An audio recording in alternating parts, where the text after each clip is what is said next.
السلام علیکم ورحمۃ اللہ وبرکاتہ، نحمده ونصلی علی رسولہ الکریم، اما بعد، فاعوذ باللہ من الشیطان الرجیم، بسم اللہ الرحمن الرحیم۔ قرآن پاک میں اللہ سبحانہ وتعالی کا ارشاد ہے، وَاذْكُرُوا اللَّهَ فِي أَيَّامٍ مَّعْدُودَاتٍ، اور گنتی کے چند دنوں میں اللہ کا ذکر کرو۔ یہ آیت حج کی مناسبت سے قرآن پاک میں آئی ہے، اور یہاں گنتی کے چند دن مناسک حج کی ادائیگی کے دوران جو دن آتے ہیں وہ مراد ہیں۔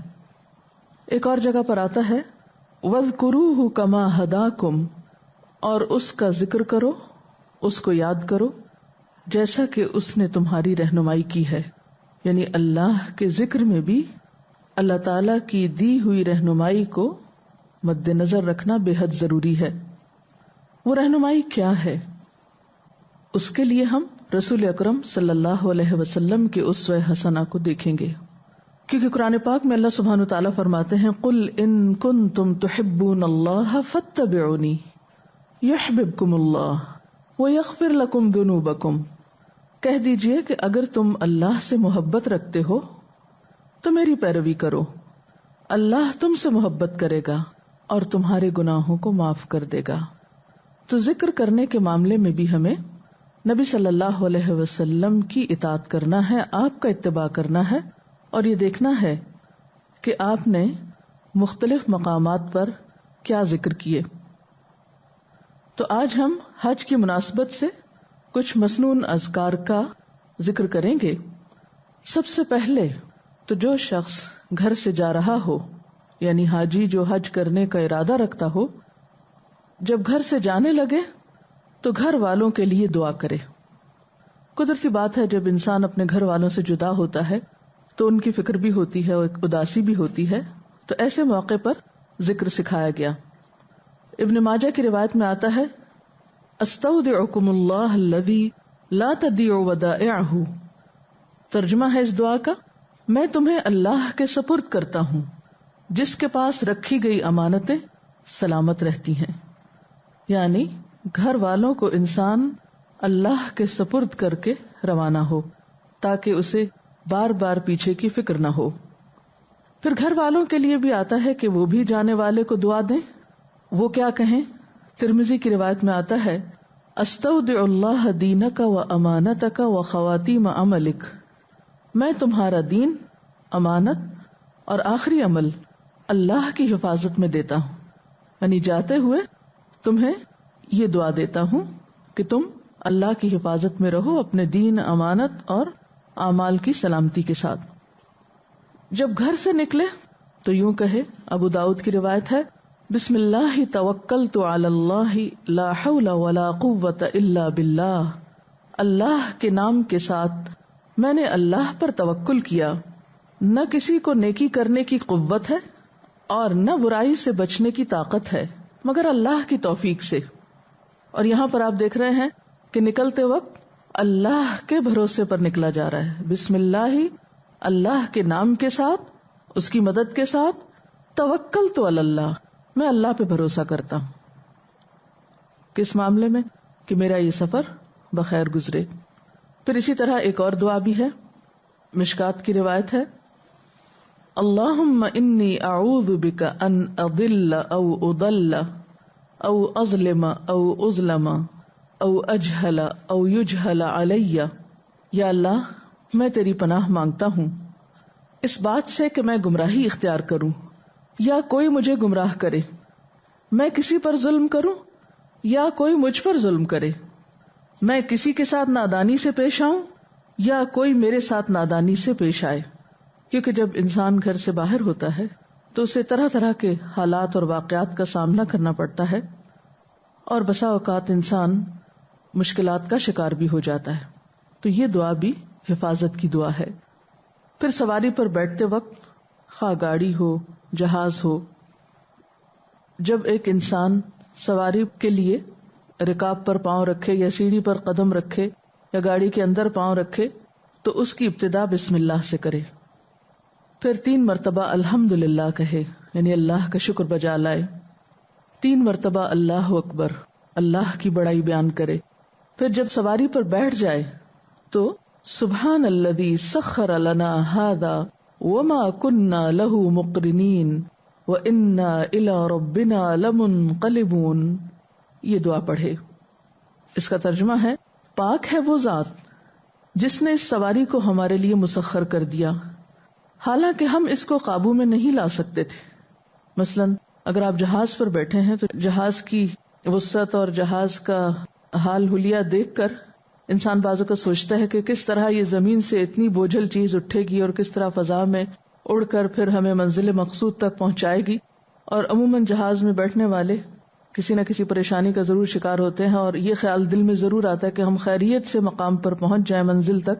تو بہرحال اس وقت انسان اللہ تعالیٰ کی تسبیح بیان کرے، اس کی عظمت بیان کرے کہ پاک ہے وہ ذات جس نے اسے ہمارے لیے مسخر کر دیا، ہمارے بس میں نہ تھا کہ ہم اس کو قابو میں لاتے، بے شک ہم اپنے رب کی طرف لوٹنے والے ہیں۔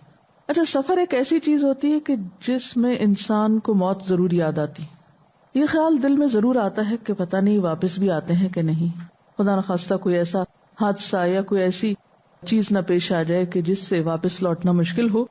تو اس موقع پر یہ دعا کہ ہم اپنے رب کی طرف پلٹنے والے ہیں کہ جس طرح آج اس گھر کو عارضی طور پر چھوڑ کر جا رہے ہیں، ایک دن آئے گا کہ ہم اس گھر کو ہمیشہ کے لیے چھوڑ جائیں گے، اور بندہ مومن کے دل میں آخرت کا احساس اور اپنے رب کی طرف واپس پلٹنے کا احساس ہمیشہ تازہ رہنا چاہیے۔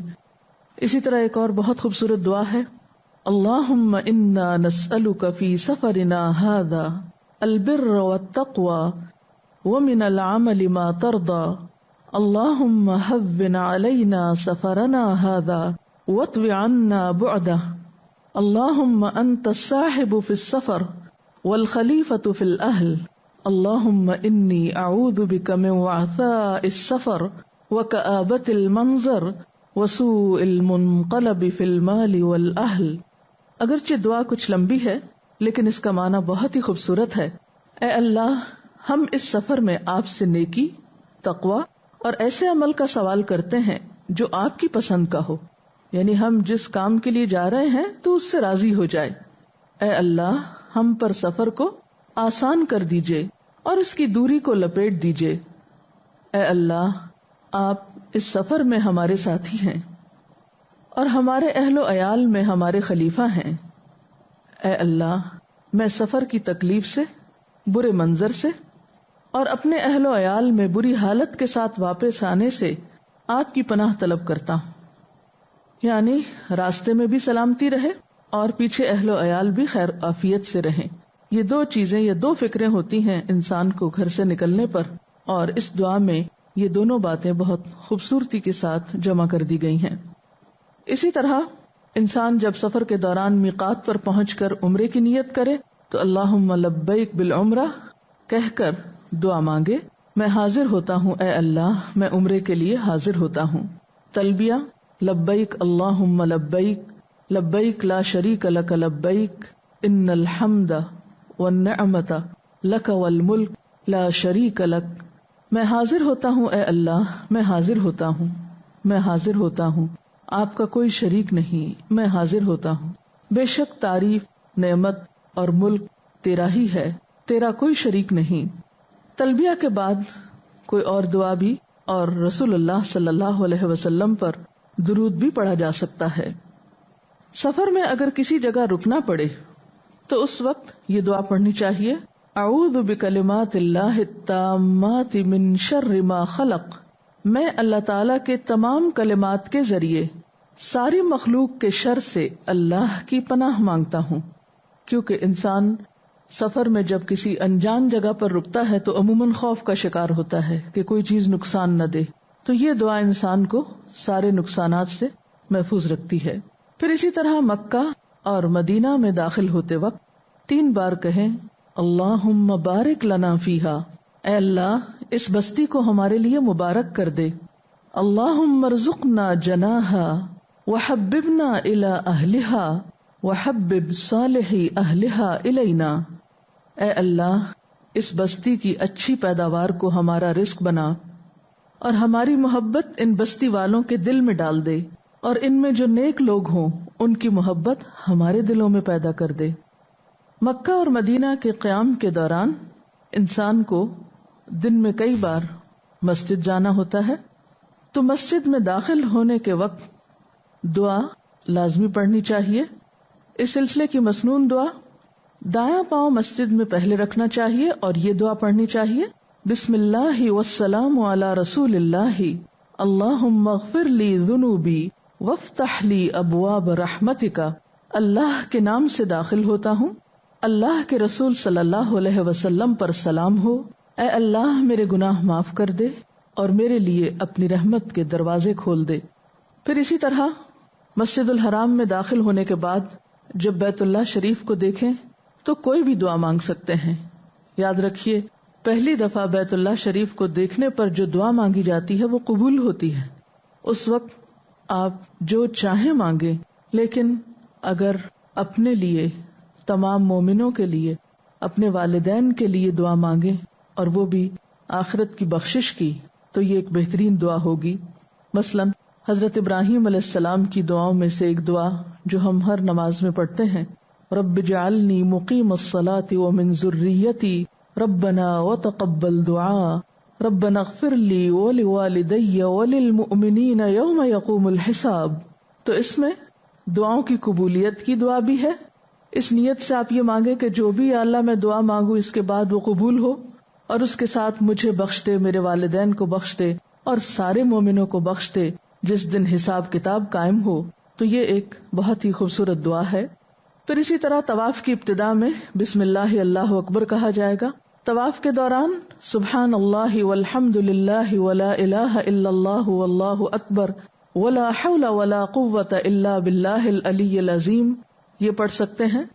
پاک ہے اللہ اور سب تعریف اللہ کے لیے ہے، اور اللہ کے سوا کوئی الہ نہیں، اللہ سب سے بڑا ہے۔ کوئی طاقت اللہ کے سوا انسان کو فائدہ نہیں دے سکتی۔ رکن یمانی اور حجر اسود کے درمیان اللہم انی اسألک العفو والعافیۃ فی الدنیا والآخرہ ربنا آتنا فی الدنیا حسنۃ وفی الآخرۃ حسنہ وقنا عذاب النار۔ یہ دعا پڑھی جا سکتی ہے، یہ مسنون دعا ہے۔ اس کا ترجمہ ہے، اے اللہ میں تجھ سے درگزر اور عافیت کا سوال کرتا ہوں دنیا اور آخرت میں۔ اے ہمارے رب، ہمیں دنیا میں بھلائی عطا فرما اور آخرت میں بھی بھلائی عطا فرما اور ہمیں آگ کے عذاب سے بچا۔ طواف کے ہر چکر کی الگ دعا سنت سے ثابت نہیں۔ اس دوران آپ کوئی بھی دعا پڑھ سکتے ہیں، ضروری نہیں کہ آپ کتاب کھول کر پڑھیں، جو بھی آپ کے دل میں ہے۔ یاد رکھیے، دعا میں جتنا خلوص ہوگا، جتنا خشوع و خضوع ہوگا، اتنی ہی وہ دعا زیادہ بہترین ہوگی، کیونکہ حدیث میں آتا ہے اللہ تعالیٰ غافل دل کی دعا نہیں سنتے۔ تو ایسا نہ ہو کہ ہمارا دھیان کہیں اور ہو، یا ہم صحیح طور پر کتاب سے کچھ پڑھ نہ پا رہے ہوں اور دعا میں وہ یکسوئی نہ ہو۔ تو اس سے بہتر ہے کہ اپنی زبان میں دعا مانگ لیجئے، لیکن دعا میں خلوص اور خشوع و خضوع اور توجہ بے حد ضروری ہے۔ اسی طرح زمزم پیتے ہوئے بسم اللہ پڑھ کر پیئے، خوب پیٹ بھر کر پیئے۔ زمزم سے پہلے دعا قبول ہوتی ہے۔ حضرت ابن عباس یہ دعا مانگا کرتے تھے، اللہم انی اسألک علما نافعا ورزقا واسعا وشفاء من کل داء۔ اے اللہ میں تجھ سے نفع پہنچانے والا علم اور فراخ روزی اور ہر بیماری سے شفا کا سوال کرتا ہوں۔ پھر مقام ابراہیم کی طرف جاتے ہوئے واتخذوا من مقام ابراہیم مصلی پڑھ لیجئے اور مقام ابراہیم کو نماز کی جگہ بنا لو۔ پھر سعی کے لیے جاتے ہوئے ان الصفا والمروۃ من شعائر اللہ ابدأ بما بدأ اللہ بہ۔ بے شک صفا و مروہ اللہ کی نشانیوں میں سے ہیں، میں سعی کی ابتدا اسی پہاڑی سے کرتا ہوں جس کا ذکر اللہ نے پہلے کیا یا جس سے اللہ تعالیٰ نے ابتدا کی۔ صفا سے سعی کا آغاز کرتے ہوئے لا الہ الا اللہ وحدہ لا شریک لہ لہ الملک ولہ الحمد وہو علی کل شیء قدیر لا الہ الا اللہ وحدہ انجز وعدہ ونصر عبدہ وہزم الاحزاب وحدہ۔ اللہ کے سوا کوئی الہ نہیں، وہ اکیلا ہے، اس کا کوئی شریک نہیں، بادشاہی اور حمد اسی کے لیے ہے اور وہ ہر چیز پر قادر ہے۔ اللہ کے سوا کوئی الہ نہیں، وہ اکیلا ہے، اس نے اپنا وعدہ پورا کیا، اپنے بندے کی مدد فرمائی اور تمام لشکروں کو تنہا شکست دی۔ عرفات کی طرف جاتے ہوئے، جیسا کہ آپ جانتے ہیں کہ میدان عرفات قبولیت دعا کی بہترین جگہ ہے۔ یوم عرفہ قبولیت کا دن ہے، اور میدان عرفات میں مانگی جانے والی دعا ترمذی کی روایت میں لا الہ الا اللہ وحدہ لا شریک لہ لہ الملک ولہ الحمد وہو علی کل شیء قدیر ہے۔ اس کے علاوہ جو چاہیں آپ مانگ سکتے ہیں۔ یاد رکھیے اس روز سب سے زیادہ انسانوں کی گردنیں جہنم سے نجات پاتی ہیں یا چھڑا لی جاتی ہیں۔ اللہ تعالیٰ اپنے بندوں پر خاص رحمت فرماتا ہے، اس لیے اس دن کو زیادہ سے زیادہ دعاؤں میں گزاریے اور اللہ کے ذکر میں۔ اور اس دعا میں آپ دیکھیے کہ بظاہر مانگا کچھ بھی نہیں گیا، صرف اللہ تعالیٰ کی تعریف بیان کی گئی، اللہ تعالیٰ کی وحدانیت بیان کی گئی ہے، صرف اللہ کی توحید کا ذکر ہے، اس کی قدرت کا ذکر ہے، اس کی تعریف ہے۔ بندہ جب اللہ کے قریب ہوتا ہے تو اللہ تو دل کی باتیں بھی جانتا ہے۔ وہ بظاہر زبان سے اگر کچھ مانگ نہیں سکتا اور صرف اس کے ذکر میں مشغول رہتا ہے اور سب سے پسندیدہ ترین چیز اس کی توحید کا اعلان کرتا ہے، تو یہی چیز اس کی نجات کا ذریعہ بن جاتی ہے۔ پھر جمرات کو کنکری مارتے ہوئے ہر کنکری کے ساتھ اللہ اکبر پڑھنا چاہیے۔ مسجد نبوی کی زیارت کے لیے جب آپ مدینہ جائیں تو اس وقت مدینہ منورہ میں داخل ہوتے وقت وہی دعا پڑھیں جو مکہ میں داخل ہوتے وقت آپ نے پڑھی۔ پھر جب آپ مسجد میں داخل ہوں تو وہی دعا پڑھیں جو آپ نے مسجد حرام میں داخل ہوتے وقت پڑھی۔ پھر حجرہ مبارک کی طرف رخ کریں اور نبی صلی اللہ علیہ وسلم پر سلام کہیں، السلام علیک یا رسول اللہ صلی اللہ علیہ وسلم۔ پھر حضرت ابو بکر صدیق رضی اللہ تعالی عنہ کے لیے سلام کہیں، السلام علیک یا ابا بکر صدیق، اے ابو بکر صدیق آپ پر سلامتی ہو۔ پھر حضرت عمر رضی اللہ تعالی عنہ کے لیے سلام کہیں، السلام علیک یا عمر الفاروق، اے عمر فاروق رضی اللہ تعالی عنہ آپ پر سلام ہو۔ اس کے علاوہ مسجد میں اور مسجد کے باہر کثرت کے ساتھ درود شریف پڑھیے۔ بہترین درود درود ابراہیمی ہے جو نبی صلی اللہ علیہ وسلم نے خود سکھایا ہے۔ اللہم صلی علی محمد وعلی آل محمد کما صلیت علی ابراہیم وعلی آل ابراہیم انک حمید مجید۔ اللہم بارک علی محمد وعلی آل محمد کما بارکت علی ابراہیم وعلی آل ابراہیم انک حمید مجید۔ جو شخص ایک بار نبی صلی اللہ علیہ وسلم پر درود بھیجتا ہے اللہ تعالیٰ اس پر 10 رحمتیں بھیجتا ہے۔ اس لیے سب سے بڑا بخیل وہ ہے جو درود شریف پڑھنے میں بخل سے کام لے، تو کثرت کے ساتھ درود شریف پڑھتے رہیے۔ السلام علیکم اہل الدیار من المؤمنین والمسلمین وإنا ان شاء اللہ بکم للاحقون نسأل اللہ لنا ولکم العافیہ۔ اے اس گھر کے رہنے والے مومنوں اور مسلمانوں، تم پر سلامتی ہو، ہم بھی انشاءاللہ تمہارے پاس آنے والے ہیں۔ ہم اللہ سے اپنی اور تم سب کے لیے عافیت مانگتے ہیں۔ سفر سے واپسی پر آئبونا تائبونا عابدونا لربنا حامدونا پڑھیے۔ ہم لوٹنے والے ہیں، یعنی اب واپسی کا سفر ہے، توبہ کرنے والے ہیں، عبادت کرنے والے ہیں، اپنے رب کی حمد کرنے والے ہیں۔ ایک اور دعا ہے، اوبن اوبن لربنا توبن لا یغادر علینا حوبن۔ پلٹنے والے ہیں اور ہم اپنے رب ہی کے حضور توبہ کرتے ہیں، ایسی توبہ جو ہم پر گناہ کا کوئی اثر باقی نہ رہنے دے۔ اس سلسلے میں اگر کوئی سوال ہو آپ کے ذہن میں تو آپ کر سکتے ہیں۔ میم یہ جو اتنی ساری دعائیں ہیں، اگر کسی کو اتنی ساری دعائیں عربی میں یاد نہ ہو تو وہ کس طرح ان کو یاد کرے، یا اردو میں مانگ سکتا ہے یا اپنی زبان میں؟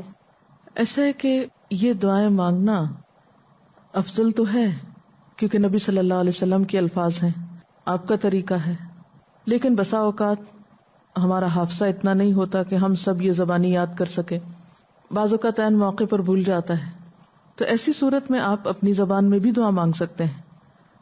اگر آپ ان دعاؤں کو مختصر انداز میں اپنے پاس لکھ لیں، تو جہاں جہاں موقع ہو وہاں یاد دہانی کے لیے آپ ان لکھے ہوئے کاغذات کو پڑھ بھی سکتے ہیں، اور اس طرح بار بار ایک دعا مانگنے سے انشاءاللہ آپ کو زبانی یاد بھی ہو جائے گی. اور جہاں تک زبانی یاد کرنے کا تعلق ہے تو اس سلسلے میں آپ جتنی زیادہ تکرار سے کام لیں گے، جتنا زیادہ آپ مانگیں گے، اتنا ہی یہ چیزیں آپ کے لیے آسان ہو جائیں گی اور آپ کی عادت کا حصہ ہو جائیں گی. لیکن پھر بھی اگر مشکل ہو تو فرض کے درجے میں بہرحال نہیں ہے. آنٹی، حج مبرور سے کیا مراد ہے؟ حج مبرور سے مراد وہ حج ہے جو سنت طریقے پر کیا جائے اور اس میں کوئی گناہ کا کام نہ کیا جائے، اور اتنے شوق اور ذوق سے کیا جائے کہ اللہ تعالیٰ کو پسند بھی آ جائے، جس میں زیادہ سے زیادہ نیکی کی جائے. ٹھیک ہے؟ ہم لوگ کو حج کے دوران لبیک اللہم لبیک کیوں کہنا چاہیے؟ اللہ تعالیٰ نے حضرت ابراہیم علیہ السلام کو حکم دیا تھا کہ آپ لوگوں کو حج کرنے کے لیے بلائیں. وَأَذِّن فِي النَّاسِ بِالْحَجِّ. جب آپ نے اللہ تعالیٰ کا گھر بنا لیا تھا تو پھر اللہ تعالیٰ کے حکم سے انہوں نے سب لوگوں کو حج کی دعوت دی تھی کہ آؤ اس گھر کی اب زیارت.